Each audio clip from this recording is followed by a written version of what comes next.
के साथ रचना, न्यूज 18 दिल्ली। और मुल्क में कोरोना के एक्टिव मामलों में लगातार इजाफा हो रहा है। फ़ाल मामलों की तादाद 1,20,000 के करीब पहुंच गई है। पॉजिटिविटी रेट 4.32% है।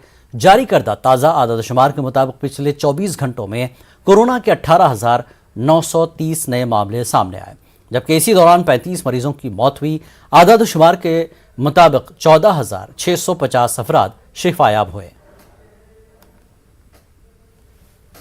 कोरोना के केसेस का ग्राफ कभी बढ़ रहा है तो कभी कम हो रहा है। उसके चलते जो चिंता है वो लगातार बढ़ती जा रही है। अभी 24 घंटों की अगर बात करें तो 18,000 से ज़्यादा नए केसेस सामने आए हैं और 35 मौतें हुई हैं। तो कहीं ना कहीं मौतों का जो आंकड़ा है वो भी लोगों को चिंता में डाल रहा है। वहीं एक्सपर्ट्स का कहना है कि वैक्सीनेशन पर ज़्यादा जोर दिया जा रहा है और लोग जो हैं वो लापरवाही बरत रहे हैं, क्योंकि ये जो वायरस है ये म्यूट कर रहा है, इसमें म्यूटेशन हो रहा है, इसलिए ज़्यादा से ज़्यादा ट्रांसमिट कर रहा है।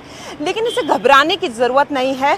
लोगों को सोशल डिस्टेंसिंग का पालन करना होगा, मास्क लगाना होगा और प्रोटोकॉल को फॉलो करना होगा, क्योंकि अगर ऐसा नहीं करेंगे तो जिस तरीके से ट्रांसमिट हो रहा है वो कहीं ना कहीं चौथी लहर की तरफ बढ़ सकता है। हालांकि अभी डरने की कोई ज़रूरत नहीं है, लेकिन अगर इसी तरीके से लापरवाही बढ़ती रही तो केसेस का जो ग्राफ है वो बढ़ता रहेगा।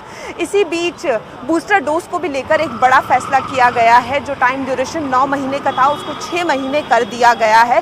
तो वैक्सीनेशन पर भी कई तरह का जोर हो रहा है। बच्चों के लिए भी वैक्सीनेशन पर जोर हो रहा है, क्योंकि स्वास्थ्य विभाग भी कहीं ना कहीं चिंता में है जिस तरीके से केसेस बढ़ रहे हैं। तो लोगों से लगातार अपील की जा रही है कि वो सावधानी बरतें, क्योंकि कोविड अभी गया नहीं है। कैमरामैन बीनू के साथ फराह खान, न्यूज़ 18 दिल्ली।